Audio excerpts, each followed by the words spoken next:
గంగా శంతను వృత్తాంతం. ఇక్ష్వాకు వంశంలో మహాభీషుడు అనే చక్రవర్తి ఉండేవాడు. ధర్మశీలుడు, సత్యసంధుడు, 1000 అశ్వమేధాలు 100 వాజపేయాలు చేశాడు. ఇంద్రుణ్ణి సంతోషపెట్టాడు. స్వర్గంలో నివాసం పొందాడు. ఒక రోజున ఆ మహాభీషుడు బ్రహ్మదేవుడి కొలువుకి సత్యలోకం వెళ్ళాడు. ప్రజాపతిని సేవించుకొనడం కోసం దేవతలందరూ వచ్చారు. మహానది గంగాదేవి కూడా వచ్చింది. ఆ సంరంభంలో గాలి తాకిడికి ఆమె బయట జారింది.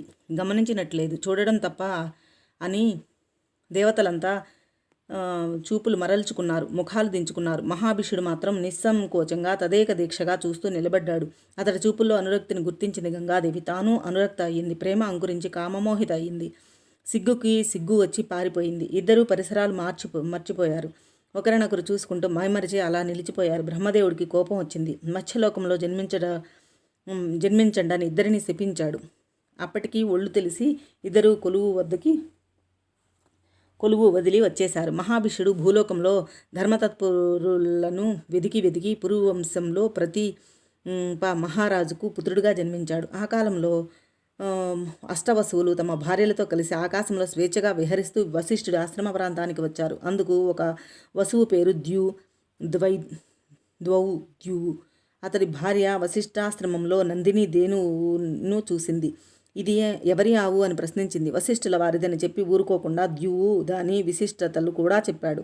ఇది దివ్యధేనువు. దీని పాలు త్రాగిన వారికి దీర్ఘాయుషు, నిశ్చయవనము సిద్ధిస్తాయన్నాడు. అయితే ప్రియా, నా ఇష్టసఖి ఉసీనర రాజర్షి పుత్రి మత్స్యలోకంలో ఉంది. ఆమె కోసం దూడతో సహా ఈ గోవును తీసుకొని పోదాం. దీని పాలు త్రాగి జరారోగ పీడలు వదిలించుకొని నా స్నేహితురాలు మళ్ళీ మనతో ఒకటి అవుతుంది. నిశ్చయవనంలో క్రీడిస్తుంది. తీసుకుపోదాం పట్టు అంది. ఆ సమయంలో వశిష్ఠుడు ఆశ్రమంలో లేడు. ఫలపుష్పాదుల కోసం అడవిలోకి వెళ్ళాడు. ఇదే అదని అనుకున్న ఆ వసువులు ఎనమండగురు కలిసి ఆశ్రమంలో దిగారు. ద్యువు ప్రోత్సాహంతో నందిని ధేనువును అపహరించి తీసుకొని పోయారు. కాసేపటికి వశిష్ఠుడు వచ్చాడు. నందిని కనబడలేదు. అంతటా వెతికాడు. కొండలు కోనలు గాలించాడు. ఎక్కడా కనిపించడం లేదు. కోపం వచ్చింది. ధ్యానంలో కూర్చొని దివ్యదృష్టి సారించి చూశాడు. విషయం తెలిసింది. యనమండుగిరిని భూలోకంలో మానవులుగా జన్మించమని శపించాడు. ఈ దుర్వార్త వసువులకు చేరింది. ఆగమేఘాల మీద వచ్చి వశిష్ఠుల వారు కాళ్ళ పట్టుకున్నారు. పొరపాటు చేశాం, క్షమించమని బతిమిలాడుకున్నారు. బ్రహ్మర్షి శాంతించాడు. శాపతి వ్రత తగ్గించాడు. ఏడాదికి ఒకరు చొప్పున శాప విముక్తి పొందుతారు. అపహరణలో ప్రధాన పాత్ర ద్యువిది కనుక అతడు మాత్రం దీర్ఘకాలం మానవ శరీరంలో ఉండక తప్పదు, పొండి అన్నాడు. అనుసంవత్సరం సర్వే శాపమోక్ష మనాసదః ఏ నేయం విహృదా ధేనుర్నందిని సుమవత్సల తస్యాత్ దౌర్మేనుషే దేహే దీర్ఘకాలం వసిష్యతి. మానవ గర్భంలో జన్మించడము, సంవత్సరం పాటు నివసించడము ఎలాగరా భగవంతుడా అని బాధపడుతూ తిరిగి వెళుతున్న అష్టవసువులకు బ్రహ్మలోకం నుండి భూలోకానికి వస్తున్న గంగాదేవి కనిపించింది. అందరూ ఆవిడను శరణు వేడారు. అమృతం తినే దేవతలం మానవ గర్భవాసం ఎలా చేయగలం? అంచేత తల్లి, దయచేసి నువ్వు మానవ రూపం ధరించి మమ్మల్ని ఉద్ధరించు. రాజర్షి శంతనుడికి భార్యవై 12 నెలలు మోసి మమ్మల్ని ప్రసవించి పుట్టిన వాడిని పుట్టినట్టు నీ పవిత్ర జలాల్లో కలిపి, ఇలాగైతే నీ శాపంతో మా శాపానికి అనుకూలించి మాకు ముక్తి ప్రసాదించిన దానమవుతావు. అంగీకరించు నదీమ తల్లి అని అభ్యర్థించారు. గంగమ్మ సరే అంది. వసువులు సంతృప్తి చెంది తమ లోకాలకు వెళ్ళిపోయారు. ప్రతీప మహారాజుకి సంతానం లేదు. పుత్రార్థి అయి గంగా తీరాన సూర్యోపాసన కూర్చున్నాడు. తీవ్రంగా తపస్సు చేశాడు. ఒకనాడు హఠాత్తుగా ఆ నీటి నుంచి ఒక సుందరాంగి లేచి వచ్చి ప్రతీపుడు కుడి తొడపై కూర్చుంది. కళ్ళు తెరిచి చూశాడు. రూపయవ్వనశాలిని శుభాంగి, ఎవరివి నువ్వు? నా అనుమతి లేకుండా వచ్చి నా తొడ మీద కూర్చున్నావెందుకని ప్రతీపుడు సౌమ్యంగా ప్రశ్నించాడు. కామించి వచ్చాను, స్వీకరించు అంది సుందరాంగి. వరవర్షిని, నేను పరస్త్రీ పరాముగుణ్ణి. పైగా నువ్వు నా కుడి తొడపై కూర్చున్నావు. అది కొడుకో కూతురో కోడలో కూర్చోదగిన చోటు. స్థిత దక్షిణమురుం సమాశ్లిష్య చ భామిని అపత్యానాం స్నుషాణాం చ స్థానం విద్ధి శుచిస్మితే.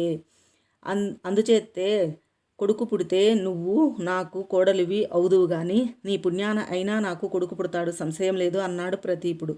సుందరాంగి సరే అంది. వెళ్ళిపోయింది. ప్రతీపుడు తపస్సు చాలించి నగరానికి చేరుకున్నాడు. ఆ సుందరాంగిని గురించి ఆలోచిస్తున్నాడు. కొంతకాలానికి ప్రతీపుడు ఆ అంతఃపురం కళకళలాడుతోంది. కొడుకు పుట్టాడు. అల్లారు ముద్దుగా పెరిగి పెద్దవాడయ్యాడు. అతడే శంతనుడు. రాజ్యం అతనికి అప్పగించి వానప్రస్థానికి పోదామని ప్రతీపుడు నిర్ణయించుకున్నాడు. కొడుకును పిలిచి అలనాటి సుందరాంగి వృత్తాంతం చెప్పాడు. నువ్వు ఏ వేట కోసమో ఏ అడవులు వెళ్ళినప్పుడు ఆ సుహాసిని నీ దగ్గరికి వస్తుంది. కామార్తను అంటుంది, తిరస్కరించుకు. ఎవరివి నువ్వు అని ప్రశ్నించుకు. ధర్మపత్నిగా స్వీకరించు, సుఖించు. ఇది నా ఆజ్ఞ అని చెప్పేసి ప్రతీపుడు శంతనుడికి రాజ్యం అప్పగించి అడవులకు వెళ్ళిపోయాడు. ఆదిశక్తి పరాంబికను ఉపాసించి మోక్షం పొందాడు. సౌనకాది మహాములారా, శ్రద్ధగా వింటున్నారా అని ఒక హెచ్చరిక విసిరి సూతుడు ప్రవచనం కొనసాగించాడు. శంతనుడు ధర్మతత్పరుడై రాజ్యం చేస్తున్నాడు. అతడికి మృగయ వినోదం పట్ల వేట ఆసక్తి మెండు. క్రూరమృగాలను వేటాడి చంపడంలో దిట్ట. గంగా తీరాన ఒక ఘోరారణ్యంలో వేటాడుతుండగా సుందరాంగి కనిపించింది. రూపయవనశాలిని, చారుహాసిని, వరవర్షిణి.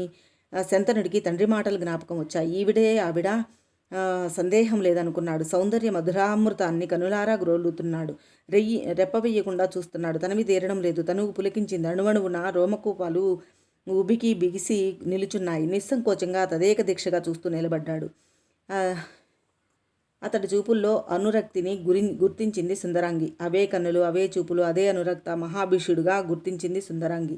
శంతనుడు మాత్రం గంగాదేవిగా గుర్తించలేకపోయాడు. కానీ మధురంగా సాంత్వనంగా పలకరించాడు.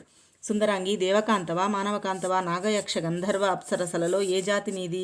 ఎవరైతే నాకేమిటి? ఇదే చిరునవ్వుతో, ఇదే అనురాగంతో, ఇలాగే ఇప్పుడే నాకు ధర్మపత్నివికా? ఇతడు నన్ను గుర్తించలేదని గ్రహించింది గంగాదేవి. చెదరని చిరునవ్వుతో బదులు పలికింది. ఉరుపోత్తమ, నిన్ను నేను ఎరుగుదును. ప్రతీప మహారాజు గారి పుత్రరత్నానివి. నీ వంటి వాడిని పతిగా పొందాలని ఏ సతి మాత్రం కోరుకోదు. అలాగే నీ మాట జబదాటను. అయితే నాదొక నియమం నువ్వు పాటిస్తానని మాట ఇవ్వాలి. నేను ఏం చేసినా అది శుభం కానీ అశుభం కానీ నువ్వు ప్రశ్నించకూడదు, అడ్డు చెప్పకూడదు, నిందించకూడదు. నిషేధించినా నిన్ను విడిచి వెళ్ళిపోతాను. ఇది నా నియమం. అంగీకారమేనా? యచ్చ కుర్యామహం కార్యం శుభం వా యది వా శుభం న నిషేధ్యాత్యయా రాజన్న వక్తవ్యం తథా ప్రియం. మహాభీషుడి ప్రేమను తలుచుకొని ఒప్పుకున్న అష్టవస్సుల అభ్యర్థనను మనసులో పెట్టుకొని ఇలా సమయం చేసింది గంగాదేవి. శంతనుడు అంగీకరించాడు. సుందరాంగితో రాజధానికి చేరుకున్నాడు. ధర్మపత్నిని చేసుకున్నాడు. నిత్యోత్సవంగా, నిత్య వసంతంగా, నిత్య నూతనంగా రోజులు పడిగిడుతున్నాయి. అతడి అంతరంగాన్ని గుర్తించి అలా అరిస్తోంది గంగాదేవి. శచీపురందరుల్లా, లక్ష్మీనారాయణలా క్రీడిస్తున్నారు. సంవత్సరాలు అజలేకుండా దొర్లిపోయాయి. గంగాదేవికి నెల మసలింది. పుత్రుడిని ప్రసవించింది. నెత్తురు గుడ్డును పొత్తి గుడ్డలలో తీసుకొని వెళ్ళి నిర్దాక్షిణ్యంగా నదిలో వదిలేసింది. 2, 3, 4, 7 అంతే చేసింది. మనస్సులోనే బాధపడ్డాడు తప్ప శంతనుడు కిమ్మనలేదు. 8వసారి గర్భవతి అయింది. రాజు ఆలోచనలో పడ్డాడు. నా వంశం నిలబడుతుందా? 7 గంగపాలు చేసింది. ఇది 8వ గర్భం. వారించకపోతే ఈ పుట్టబోయేవాడిని అంతే చేస్తుందేమో. వారిస్తే విడిచి వెళ్ళిపోతుంది. ఏం చెయ్యను? 9వ గర్భం వస్తుందో రాదో? వస్తే మాత్రం ఈ పాపాత్మరాలు నిలవనిస్తుందా? బిడ్డను బతకస్తుందా అని హామీ ఏమిటి? ఎలాగైనా సరే వంశం నిలబెట్టుకోవాలి. ఇప్పుడే ప్రయత్నించాలి. బిడ్డ పుట్టగానే అడ్డుపడాలి. గంగలో కలపనివ్వకూడదని శంతనుడు ఒక నిర్ణయానికి వచ్చాడు. 8వ శిశువుగా ధ్రువ్యు అష్టమ వసువు జన్మించాడు. ఇతడు దీర్ఘకాలం మానవుడిగా ఉండిపోవాలని వశిష్ఠుడి శాపం. యథావిధిగా గంగాదేవి పసిబిడ్డను తీసుకుని నదికి బయలుదేరింది. శంతనుడు చూశాడు. పరుగున వెళ్ళి కాళ్లపై పడ్డాడు. ఈ ఒక్క పుత్రుడిని ప్రాణాలతో వదిలిపెట్టు పెంచుకుంటాను. 7 నీళ్లల్లో కలిపేశావు. నీకిచ్చిన మాటకు కట్టుబడి అడ్డు చెప్పలేదు. ఈ పుత్రశోకం భరించలేకపోతున్నాను. నా గుండెలు పగిలేటట్టు ఉన్నాయి. దయచేసి కరుణించు. వీడిని ఒక్కడిని దక్కించు. నా వంశం నిలబడుతుంది. ఈ ఒక్క ఉపకారము చేయి చాలు. అపుత్రస్య గతిర్నాస్తి అన్నారు. అందుకని ఇంతగా కాళ్ళ వేళ్ళ పడి బతిమిలాడుకుంటున్నాను. సుందరాంగి అని అనుగ్రహించు. గంగాదేవి వినిపించుకోలేదు. ముందుకే అడుగు వేసింది. శంతనుడి దుఃఖం క్రోధంగా మారిపోయింది. ఉగ్రుడయ్యాడు. నిప్పులు చెరిగాడు. కఠినాత్మురాల, నరకానికైనా వెరవని పాపాత్మురాల, నీ ఏ పాపిష్టి వంశంలో పుట్టావు? కన్నబిడ్డల్ని కడతీర్చుకుంటున్నావు. మానవుల్లోనే కాదు, ఏ జాతిల్లోనూ ఉండదే. నువ్వు అసలు ఆడదానివేనా? తల్లిపేగు ఉందా? ఎలా తెంచుకోగలుగుతున్నావే? రాక్షసి! ఉంటే ఉండు, పోతే పో. వంశ వినాశనానికి దాపురించావు. పిల్లవాడిని మాత్రం తీసుకువెళ్ళడానికి వీల్లేదు. అయినా గంగాదేవి ఆగలేదు. రుసరుసా చూసింది. ఒక్క నవ్వు అదోలా నవ్వింది. నడుస్తూనే బదులు పలికింది. శంతను, ఈ బిడ్డ నాకు కావాలి. నీకు ఇవ్వను. అడవుల్లో పెంచుతాను. నువ్వు మాట తప్పావు. నాకు అడ్డు చెప్పావు, నిందించావు. అందుచేత నిన్ను విడిచి ఇదిగో ఇప్పుడే వెళ్ళిపోతున్నాను. వెళ్లే ముందు నాదొక మాట జాగ్రత్తగా విను. నేను గంగాదేవిని. పూర్వజన్మలో నువ్వు మహాభిషుడివి. మన అనురాగబంధం అడవిలో కాదు, అలనాడు సత్యలోకంలో. నువ్వు గుర్తించలేకపోయావు. సరే, ఆ సంగతి అలా ఉంచు. అష్టవసువులు వశిష్ఠ శాపానికి గురి అయి నన్ను తల్లిగా అభ్యర్థించారు. ఆ దేవకార్యం కోసం నేను నిన్ను ధర్మపత్నిని అయ్యాను. 7గురిని శాపవిముక్తుల్ని చేశాను. ఈ బిడ్డడు అష్టమ వసువు. వీడు దీర్ఘాయువు, తల్లి లేని బిడ్డడు, బతకడు, బతికినా ఆరోగ్యంగా ఉండడు. అందుచేత నేనే తీసుకువెళ్ళి పెంచుతాను. యువకుడయ్యాక నీకు అప్పగిస్తాను. దాస్యామి యవ్వన ప్రాప్తం పాలయిత్వా మహీపతే న మాతృరహిత పుత్రో జీవేన్న చ సుఖీ భవేత్. ఇతడు అష్టమ వసువుగా గంగాపుత్రుడు, గాంగేయుడు, బలాధికుడు, మహావీరుడు అవుతాడు. అంచేత దుఃఖించకు. మనం కలుసుకున్న అడవిలోనే ఆ చోటుకే తీసుకువెళ్తున్నాను. ఆ మాటలు చెప్పి శంతనునికి కాసింత ఉపశమనం కలిగించి గంగాదేవి అదృశ్యమయ్యింది. భార్య విరహం, పుత్ర విరహం బాధిస్తున్నా నేను నిమిత్తమాత్రుని అనుకున్నాను. శంతనుడు ధైర్యం చెప్పుకున్నాడు.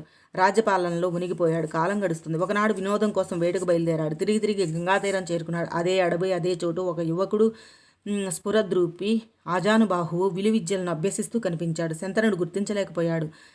పాత సంగతులు ఏవీ అతడికి స్మరణలో లేవు. అన్నీ మర్చిపోయాడు. వయసులో ఉన్నప్పటికీ మన్మధుడిని తలపిస్తున్నాడు ఆ యువకుడు. అతడి ధనుర్విద్యా కౌశలం, బాణప్రయోగ లాఘవం మానవ వీరులకే కాదు, దేవదానష్కులకు కూడా అసంభవం. శంతనుడు ఇలా ఆశ్చర్యపోతూ నిలబడి తదేక దీక్షగా చూస్తున్నాడు, ఆనందిస్తున్నాడు. చాలాసేపటికి ఆ యువకుడు తన అభ్యాసం ఆ పూటకు ముగించాడు. శంతనుడు స్పృహలోకి వచ్చి యువకుడిని సమీపించి ఆర్ద్రంగా ఆప్యాయంగా పలకరించాడు. నాయనా, ఎవరి అబ్బాయివి అని అడిగాడు. ఆ యువకుడు జవాబు చెప్పకుండా అటు ఇటు బాణాలు వేసుకుంటూ మాయమయ్యాడు. శంతనుడికి దిగులు పట్టుకుంది. ఎవరో ఏమిటో తెలుసుకోవాలనే కుతూహలం పెరిగింది. గంగాదేవిని స్మరించాడు, స్తుతించాడు. ప్రత్యక్షమైంది. స్మితంగా పలికింది. రాజేంద్ర, వీడు నీ కుమారుడే. అష్టమ వసువు గాంగేయుడు వశిష్ఠుల వారి దగ్గర వేదశాస్త్రాలు అభ్యసించాడు. ధనుర్వేదంలో మరీ ప్రవీణుడయ్యాడు. పరశురాముడికి ఎంత విద్య వచ్చునో ఇతడికి అంత వచ్చు. ఇప్పుడు ఇంక నీ పుత్రుని నీవు తీసుకువెళ్ళవచ్చు. నీ వంశానికి కీర్తికారకుడవుతాడు. మంచి బాలుడు అనిపించుకుంటాడు. నిన్ను ఆనందింపచేస్తాడు అని చెప్పి గాంగేయుడిని పిలిచి తండ్రికి అప్పగించి గంగమ్మ అదృశ్యమయ్యింది. శంతనుడు మరిసిపోతూ కొడుకుని కౌగిలించుకుని శిరస్సు మూర్కొని రథం ఎక్కించుకుని రాజధానికి తిరిగి వచ్చాడు. గజోత్సవం జరిపించాడు. మంచి రోజు చూసి మంత్రి, పురోహిత, సామంత, దండనాయక, పౌర, జహనపదులను అందరినీ ఆహ్వానించి కొడుకుకు పరిచయం చేసి యువరాజ్య పట్టాభిషిక్తుని చేశాడు. పుత్రుడి గుణగణాలను, శౌర్య పరాక్రమాలను ప్రత్యక్షంగా పరోక్షంగా తెలుసుకుంటూ సంబరపడిపోతున్నాడు. ఇక జాహ్నవిని, గంగాదేవిని తలవనైనా తలవడం లేదు. సౌనకాది మహామునులారా, గాంగేయుడి జననం విన్నారు కదా. ఇక మహారాజు శంతనుడు దాసపుత్రి మత్స్యగిందని ఎప్పుడు వివాహం చేసుకున్నాడు, ఎలా చేసుకున్నాడు, ఈ సందేహాలకు సమాధానం మిగిలిపోయింది. చెప్పేస్తాను, వినేయండి. యోజనగంధి శంతను వృత్తాంతం. శంతనుడికి వేట పిచ్చి ఉంది కదా. గాంగేయుడితో కలిసి గాఢారణ్యాలకు బయలుదేరాడు. క్రూరమృగాలను వెదికి సంహరిస్తూ అరణ్యం నుంచి అరణ్యానికి వెళుతూ 4 ఏళ్ల పాటు సాగింది వారి వేట.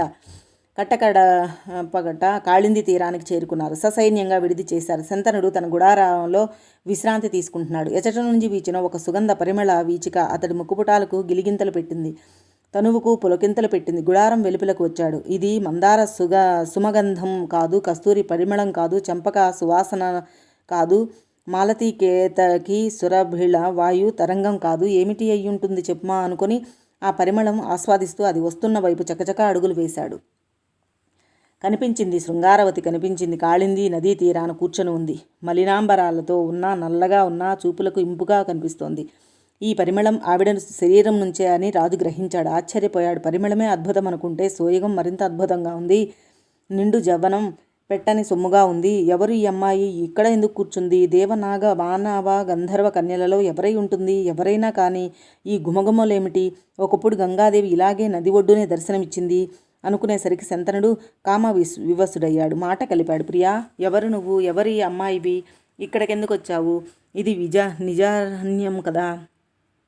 చారునేత్ర, ఒంటరిగా ఇక్కడ ఏమి చేస్తున్నావు? ఎవరికోసం ప్రతీక్షిస్తున్నావు? వివాహితవా, అవివాహితవా? నీలి గిరిజాల ముంగురుల దానా, దయచేసి నీ వివరాలు చెప్పు. నీ సౌందర్యం నా మనస్సును పరవశింపచేస్తోంది. ఈ పలకరింపులకి యోజనగంధి రవ్వంత తత్తరపడింది. శంతనుని చూసి కన్నులు పద్మాల్లా వికసించాయి. నేను దాసరాజు కూతుర్ని, తండ్రి చాటు కన్యను. ఇదిగో ఈ నావ నడుపుకుంటూ ఉన్నాను. ఉచితంగా యాత్రికుల్ని నది దాటించి అటు ఇటు చేరుస్తూ ఉంటాను. నీకు అబద్ధం చెప్పడం ఎందుకు? ఇవాళ మా నాన్నగారు వేరే పని ఉండి ఇంటి దగ్గరే ఉండిపోయారు. అంబుజేక్షణ, నేను కురువంశ మహారాజును. నాకు భార్య లేదు. నిన్ను ధర్మపత్నిని చేసుకుంటాను. అంగీకరించు. యవ్వనం ఎందుకు వృధా చేసుకుంటావు? నిన్ను చూసినప్పటి నుంచి మన్మధుడు నాపై దాడి చేస్తున్నాడు. నీ రూప యవ్వన విలాసాలకు నీకు దాసుని అనుగ్రహించు. ఒకప్పుడు నాకు భార్య ఉండేది. నన్ను వదిలి వెళ్ళిపోయింది. మరొకతను ఇంకా ఇంతవరకు చేసుకోలేదు. ప్రస్తుతానికి విదురుణ్ణి, భార్యావిహీనుడు. విదురుణ్ణి, సర్వాంగ సుందరిని నిన్ను చూడగానే మనసయింది. యోజనగంధి చెవులకు ఈ పలుకులు అమృతపు చినుకులయ్యాయి. ధైర్యం కూడబగట్టుకుని సన్నని గొంతుతో సాత్వికంగా పలికింది. మహారాజా, నీ మాటలు నిజమేనని నమ్ముతున్నాను, కానీ నేను స్వతంత్రాలని కాదు, తండ్రి ఒద్దికలో ఉన్నదానిని. దాత అతడే కాబట్టి నువ్వు ఆలస్యం చేయకుండా వెళ్ళి మా తండ్రిని అర్థించు. దాసపుత్రినైనంత మాత్రాన స్వేరిని కాదు, తండ్రి చెప్పుచేతల్లో మెలిగేదానిని. ఒకవేళ నువ్వు అభ్యర్థించిన మా తండ్రి అంగీకరించి ఇవ్వకపోతే అప్పుడు నువ్వే స్వయంగా నా పాణిగ్రహణం చెయ్యి. అది నాకు సమ్మతమే. మన్మధుడు నిన్ను ఎలా హింసిస్తున్నాడో నవయమనంలో ఉన్న నన్ను అలానే హింసిస్తూ ఉంటాడు. నిన్నే హింసించిన వాడు వయసులో ఉన్న నన్ను హింసించడా? అయినా పరంపరగా వస్తున్న కులాచారాల పట్ల నిబ్బరంగా ఉండాలి కదా. నేను మనోభవస్త్వాం నృప కిం దునోతి యథా పునర్మాం నవయవ్వనాంచ దునోతి తత్రాపి హి రక్షిణీ యా ధృతి కులాచార పరంపరాను. సౌనకాది మహాముల్లారా, యోజనగంధి ధైర్యంగా చెప్పిన మాటలు వింటూనే శంతనుడు దాసరాజును కలుసుకోవడానికి బయలుదేరాడు. అల్లంత దూరాన్ని చూసి దాసరాజు ఆశ్చర్యపోయాడు. వంగి వంగి దండాలు పెడుతూ ఎదురు వచ్చాడు. మహారాజా, నీ దాసుని ఇలా అనుగ్రహించారా? ధన్యుణ్ణి. పని ఏమిటో ఆజ్ఞాపించండి. దాసా, నీవు అంగీకరించి ఇచ్చేటట్లయితే నీ కూతుర్ని ధర్మపత్నిని చేసుకోవాలని అనుకుంటున్నాను. భూపాల, కన్యారత్నం నాదైతే అడుగుతున్నవాడు నువ్వైతే ఇవ్వదగినది ఎప్పుడు ఇస్తాను, ఇవ్వరానిది ఎప్పుడు ఇవ్వను. అయితే మహారాజా, ఇక్కడ ఒక చిన్న నియమం. మా అమ్మాయికి పుట్టే కొడుకు నీ తర్వాత పట్టాభిషిక్తుడు కావాలి. నీ పుత్రుడే అయినా మరొకడెవడు రాజు కాకూడదు. శంతనుడు అవుననలేదు, కాదనలేదు. ఆలోచనలో పడ్డాడు. గాంగేయుడు తన మనసులో ఉన్నాడు కనుక మారు మాట్లాడకుండా వెనుదిరిగి వెళ్ళిపోయాడు. వెళ్ళాడే కానీ మనసులో లేదు. స్నానం చేయలేదు, భోజనం చేయలేదు, పోనీ అంటే కునుకు తీయలేదు. అదే ఆలోచన. అటు యోజనగంధి, ఇటు పట్టాభిషేకం. చింతాకులుడై దిగులుగా కూర్చున్నాడు. గాంగేయుడు గమనించాడు. తండ్రి, ఏమిటి మీ దిగులు? అజేయుడైన శత్రువు ఉన్నాడా? చెప్పండి, వాడి వంశం మొత్తం నాశనం చేసి వస్తాను. తండ్రి దుఃఖాన్ని తెలుసుకోలేకపోయాక తొలగించలేకపోయాక కొడుకు ఉండి ఏం లాభం? రుణం తీర్చుకోవడం కోసమే మీకు కొడుకుగా పుట్టాను. విచారించకండి, విషయం చెప్పండి తండ్రి. ఆజ్ఞాపిస్తే రాజ్యం వదిలేసి అడవులకు వెళ్ళాడు రాముడు. హరిశ్చంద్రుడి కొడుకు రోహితుడు తండ్రి అమ్మేస్తే ఒక విపురుడి ఇంటి దాసుడయ్యాడు. అజీగర్తుడి కొడుకు సునశేషుడు ఇలాగే బలి అవ్వడానికి సిద్ధపడి యావస్తంభం ఎక్కాడు. అతన్ని విశ్వామిత్రుడు రక్షించాడనుకో తండ్రి. ఆనతి మీద పరశురాముడు తల్లి శిరస్సు ఖండించాడు. అకార్యమైనా చేశాడు. తండ్రి ఆజ్ఞను తిరుగులేదని భావించాడు మహారాజు. ఈ శరీరం మీది ఏమి చేయాలో చెప్పండి, చేస్తాను. సాధ్యాసాధ్యాలను గుర్తించి ఆలోచించకండి గురించి. నేను ఉన్నాను, ధనస్సు ఉంది. నా పుట్టుకకైనా చరితార్థం అవ్వాలి. మీ కోరికైనా తీరాలి, చెప్పండి, చేస్తాను. సమర్థుడనయ్యుండి తండ్రి కోరిక తీర్చలేని వాడు కొడుకే కాదు, వాడి జన్మ వ్యర్థం. దేవవ్రతుడు గాంగేయుడు ఇంతగా అడిగి నిర్బంధించేసరికి శంతనుడు కొంచెం కదిలాడు. అయినా మనసులో మాట చెప్పడానికి సిగ్గుగా ఉంది. చెప్పక తప్పని పరిస్థితి. క్లుప్తంగా వేగంగా చెప్పి ముగించాడు. కుమారా, నిజమే, దిగులుగానే ఉంది. నువ్వు ఒక్కడివేగా నాకు పుత్రుడివి, వీరుడివి, సూర్యుడివి, సంగ్రామ కోవిదుడివిను, ఏకపుత్రుడు, ఇంచుమించు ఆ పుత్రుడని పెద్దలు అంటారు. పైగా ఏ యుద్ధంలోనైనా నీకు ఏదైనా జరగకూడని జరిగితే నేను నిరాశ్రయుడైపోయాను.